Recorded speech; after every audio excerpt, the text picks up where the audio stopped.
Hello दोस्तों, मैं ब्रजेश कुमार सिंह। आज मैं हिंदी की नई टॉपिक शुरू करने वाला हूँ, जो वह है सर्वनाम। सर्वनाम। सर्व प्लस नाम का अर्थ है सर्व माने सबका, नाम अर्थ नाम। सर्वनाम। सर्वनाम संख्या 11 होती है, जबकि सर्वनाम का भेद 6 होता है। सर्वनाम सबका प्रतिनिधित्व चिन्ह होता है। सर्वनाम भेद 6 प्रकार का होता है। पहला पुरुषवाचक, दूसरा निजवाचक, तीसरा निश्चयवाचक, चौथा अनिश्चयवाचक, पांचवा संबंधवाचक, छठवां प्रश्नवाचक। इसमें पहला प्रश्नवाचक, इसमें मैं तू होता है। कोष्ठक में तुम, तू की जगह तुम भी लगा सकते हो। पुरुषवाचक 3 प्रकार के होते हैं। पहला उत्तम, दूसरा मध्यम, तीसरा अन्य। उत्तम माना स्वयं के लिए, जो स्वयं के लिए प्रयोग होता है उसे उत्तम कहते हैं। जैसे मैं, हम, हमें, हमारी, मेरी। मध्यम दूसरा जो दूसरे के लिए प्रयोग होता है, जैसे तू, तुम, तेरा, आपका। यह आदेश सूचक, आप आदेश सूचक होता है। और तीसरा अन्य, यह, वह, ए, वे होते हैं। निश्चयवाचक का अर्थ होता है आप, जैसे कर्ता, स्वयं, खुद। निश्चयवाचक जो एक निश्चय के वस्तु के लिए प्रयोग किया जाता है या किसी के लिए प्रयोग किया जाता है।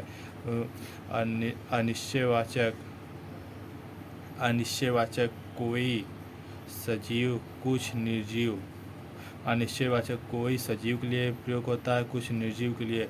अनिश्चयवाचक यह समीप के लिए प्रयोग होता है, वह दूर के लिए प्रयोग होता है। संबंधवाचक संबंधवाचक जो सो के लिए प्रयोग होता है। प्रश्नवाचक कौन सजीव के लिए प्रयोग होता है, क्या निर्जीव के लिए प्रयोग होता है।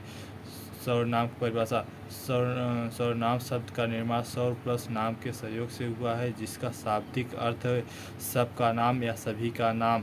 संज्ञा का प्रतिनिधि चिन्ह भी कहा जाता है। सर्वनाम के विकारक पद वचन तथा कारक होते हैं। संज्ञा के बदले प्रयोग किए जाने वाले शब्दों को सर्वनाम कहते हैं। यह किसी भी नाम के बदले प्रयोग किया जाता है। संज्ञा के भेद या प्रकार 6 होते हैं तथा सर्वनाम की संख्या 11 होती है। जैसा कि हमने ऊपर बताया, 6 भेद होते हैं: पुरुषवाचक, निजवाचक, निश्चयवाचक, अनिश्चयवाचक, संबंधवाचक, प्रश्नवाचक।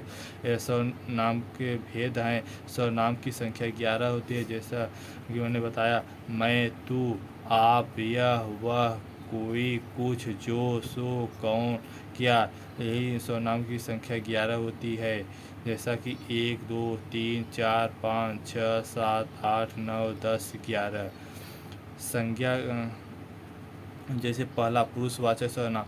जिस सर्वनाम का प्रयोग स्त्री या पुरुष दोनों के नाम के स्थान पर किया जाता है उसे पुरुषवाचक सर्वनाम कहते हैं। जैसे मैं कल लखनऊ जाऊंगा, वे आज मेला देखने गए थे, तुम भी वहां चले जाना। जैसे यहाँ मैं इसमें प्रयोग हुआ है।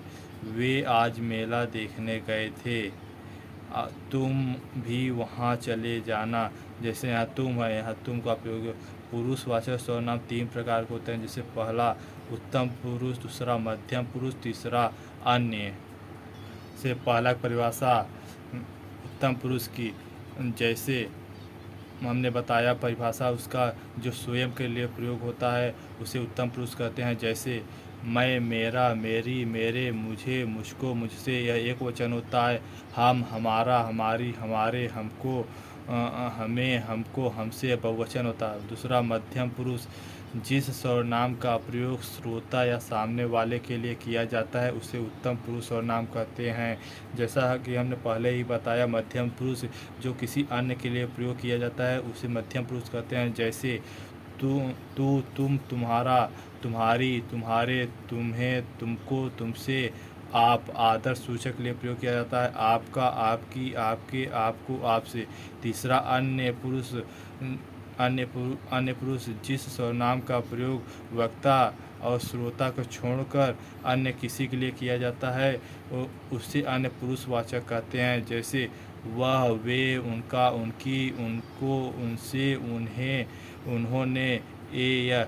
जैसा कि हमने पहले ही बताया कि अन्य पुरुष जो किसी अन्य के लिए प्रयोग किया जाता है, जैसे वक्ता और श्रोता को छोड़कर उसे अन्य पुरुष कहते हैं।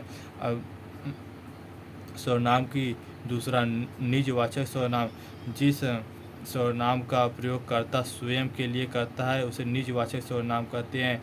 जैसा कि हमने वहाँ पहले ही बता दिया था, आप जिसमें प्रयोग होगा जिस वाक्य में, वह निजवाचक सर्वनाम होगा जो स्वयं के लिए प्रयोग होगा। जैसे आप भला तो जग भला, मैं आप ही चला जाऊंगा, इसमें आपका प्रयोग होता है, इसलिए यह निजवाचक सर्वनाम होता है। इसमें भी आप प्रयोग है। यह कार्य मैं स्वयं ही कर लूँगा, स्वयं आप एक ही है जो स्वयं के लिए प्रयोग होता है। वह औरों को नहीं बल्कि अपने आप को सुधार रहा है, वह स्वयं चला आएगा।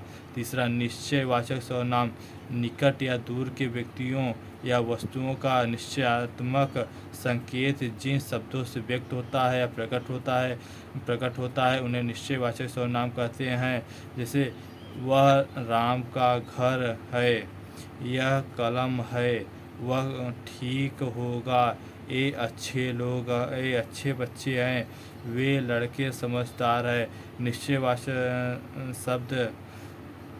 निश्चयवाचक शब्द में, जैसे कि हमने पहले ही बता दिया था, निश्चयवाचक शब्द में यह और वह प्रयोग होता है। जैसे निकट दूर के व्यक्तियों या वस्तुओं के निश्चयात्मक संकेत जिन शब्दों से व्यक्त होता है या प्रकट होता है उसे निश्चयवाचक सर्वनाम कहते हैं। जैसे वह राम का घर है, वह यह जिस वाक्य में आएगा वह निश्चयवाचक सर्वनाम होगा। वह ठीक होगा, ये अच्छे बच्चे हैं, वे लड़के समझदार हैं। अनिश्चयवाचक सर्वनाम, जिसमें अनिश्चयवाचक सर्वनाम हमने पहले बता दिया, कोई या कुछ वाक्य में प्रयोग जो सर्वनाम किसी ऐसे व्यक्ति या पदार्थ का बोध कराए जिसकी निश्चितता का बोध न हो उसे निश्चयवाचक सर्वनाम कहते हैं। इसमें कोई का प्रयोग प्राणीवाचक के रूप में तथा कुछ का प्रयोग अप्राणीवाचक के रूप में होता है। कोई आ रहा है, भिखारी को कुछ खाने को दे दो, गांव से कुछ लेते आना, कई बच्चे मैदान में खेल रहे थे। इस वाक्य में अनिश्चयवाचक में कोई या कुछ का प्रयोग हुआ है, इसलिए यह अनिश्चयवाचक सर्वनाम है। संबंधवाचक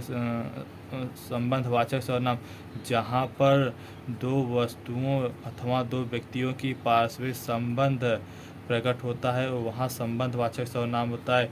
जिसकी लाठी उसकी भैंस, जैसा करोगे वैसा भरोगे, उतना खाओ जितना पचा सको, जैसा बोओगे वैसा काटोगे। इसमें जो या सो या जैसा या वैसा प्रयोग होता है, इसलिए संबंधवाचक सर्वनाम होता है। प्रश्नवाचक सर्वनाम, इसमें क्वेश्चन होता है, जैसे कौन, क्यों का प्रयोग होता है। जिस सर्वनाम का प्रयोग प्रश्न पूछने के लिए किया जाता है उसे प्रश्नवाचक सर्वनाम कहते हैं। जैसे उदाहरण, देखो द्वार पर कौन आया है, दूध में क्या गिरा है, तुम्हें कौन बुलाया है, बाजार कौन गया था। जिसमें प्रश्नवाचक हमने पहले बताया कौन या क्या का प्रयोग होता है। जैसे हमने पहले बताया कौन सजीव के लिए प्रयोग होता है और क्या निर्जीव के लिए। जिसमें देखो द्वार पर कौन आया है, कोई सजीव आया इसलिए कौन का प्रयोग है। दूध में क्या गिरा है, दूध निर्जीव है इसलिए क्या का प्रयोग किया गया है। इसी प्रकार यह सेशन पूरी तरह से समाप्त होता है। सर्वनाम।